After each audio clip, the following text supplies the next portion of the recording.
Good day guys, and welcome to my YouTube channel.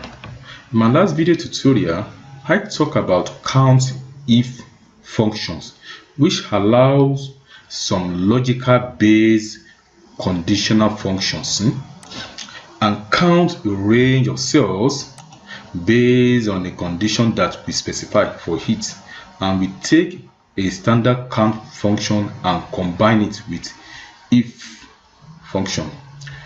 We also talk about the count functions, which we only count a range of cells that contains numeric data. Okay, today we are going to talk about another powerful functions in an Excel called sum if function.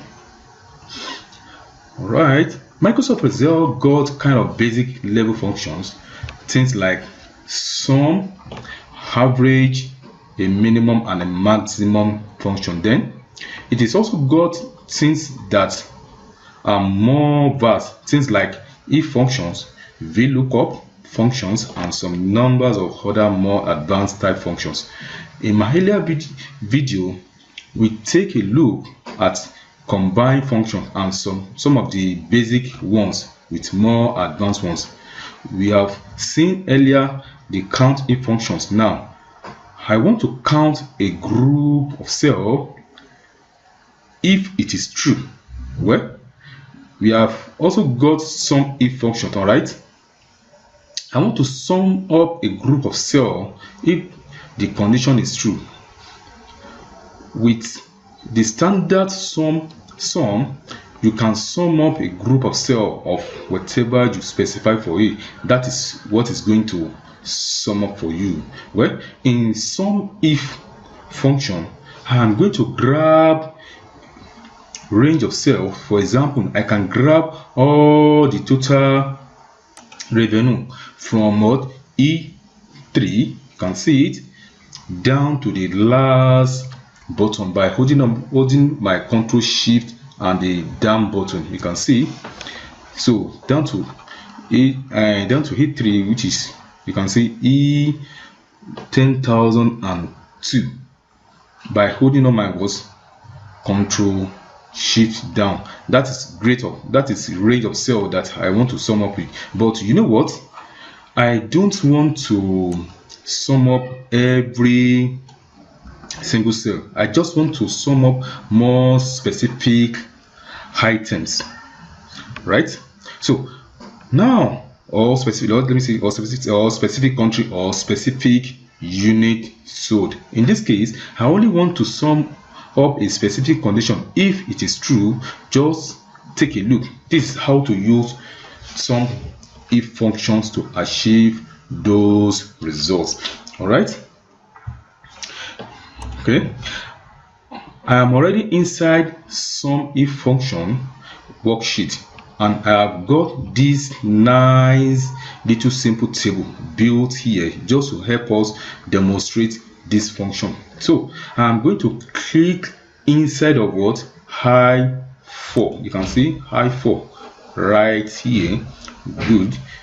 Now I want to get the total units sold, but I only want to do this for specific items, that is for beverages, using sum if functions.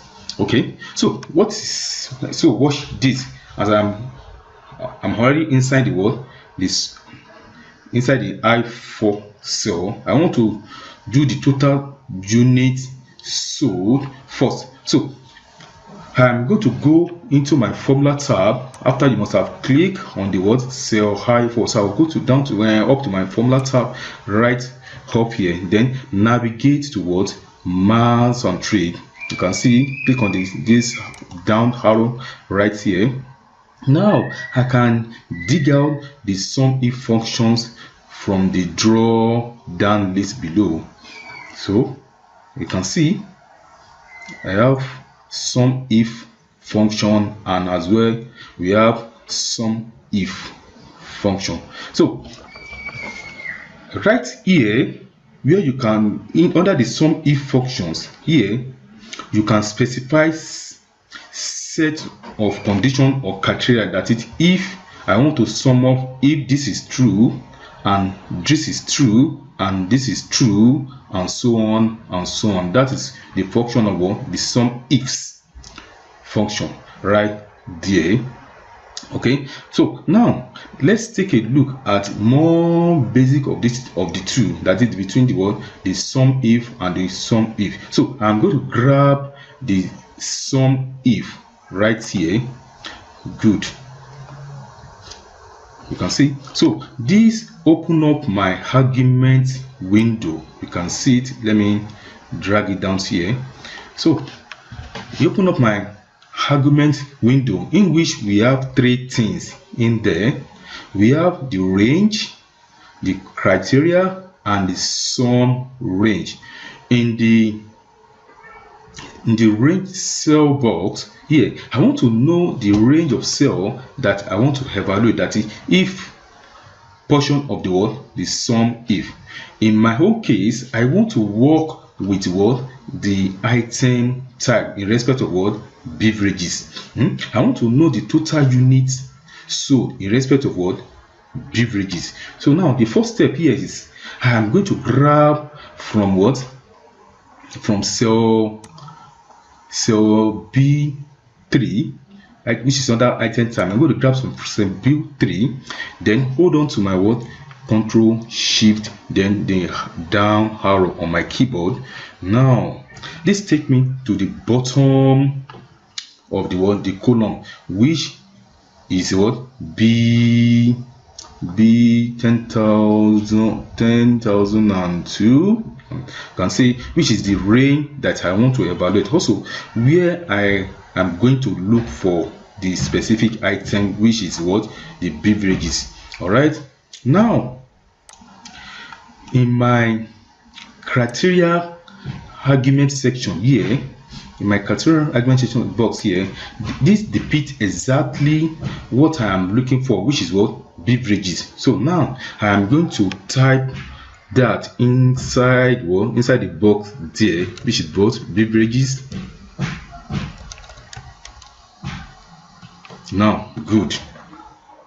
So on the sum range box, now what do we want to set up? Well, I want to point out something right here.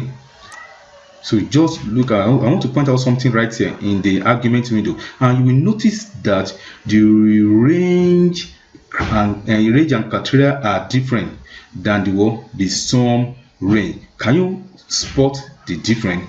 The difference between these three here is that the range and criteria are bold. You can see there they are bold, while the sum range is not. When it is not bold, this designates this particular argument as being optional, and I don't have to do it always. In other words, meaning that if I don't use it, it's actually sum up my range of cell, which is selected in the item type column. Right? So now, however, that is not what I want to do. What I want is, I want to sum up the total units sold in respect of what? Beverages, which is what I've already identified it here in respect to what? Beverages. So I'm going to come over to the units sold right here. You can see units sold right here.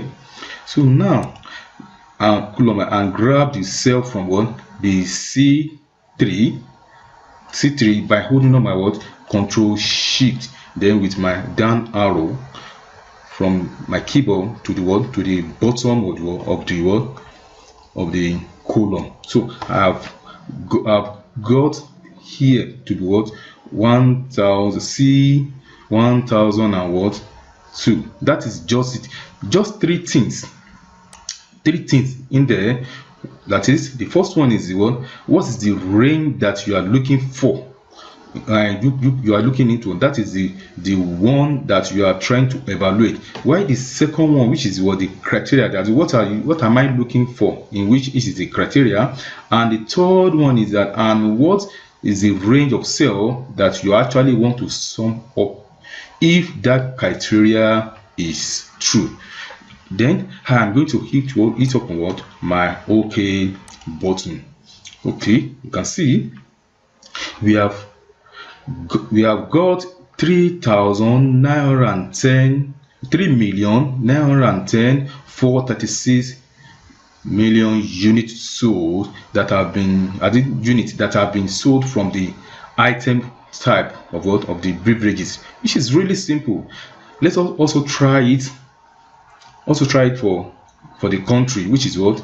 Germany, right? So the step 1, which I've already told you, is to grab the word, the cell HID6 right there. So now the step 2 is what? To go up to the what? To the formula tab up here, then select what? Mass and trig. Then from there after you must have done that, look for what? Sum if from the word drop down list, which I'm doing that. So sum if, you can say this is sum if. I'm working on sum if, not sum if. Now I'll give it a click. So now this also open up what? My argument window. In this sense, in the range, now I will highlight the country because I want to work on the country. So I will click on it, then I will hold on to my Control Shift and down arrow button. Good. Now in the criteria box here, so I will type in what? Germany, which is the country. I want to know the number of units sold in Germany. Now the third one is that in my sum range box, I'm going to highlight all the units. So all the I want to know the number of units sold in respect of what? Germany. So I will click on it, then I will hold on to my Control Shift down. So just take it down to to the last or the bottom of the word of the cell. Now, which is really simple. So I will then hit up what? My OK button. You can see that we have 291,167 units that have been sold from country, which is Germany. Really simple. 3 things there. That is, where am I looking? What am I looking for at, and what am I going to sum up if I find it? This is sum if function inside of what? Excel. Just try it out. Mess around with any of your official reports where you can apply this when you need to sum up a range of cells, but only where the specific condition is true. Then you will be using sum if function. Try this out. Thank you very much, and don't forget to subscribe to my YouTube channel, as I will keep giving you more of the Excel function list. Bye.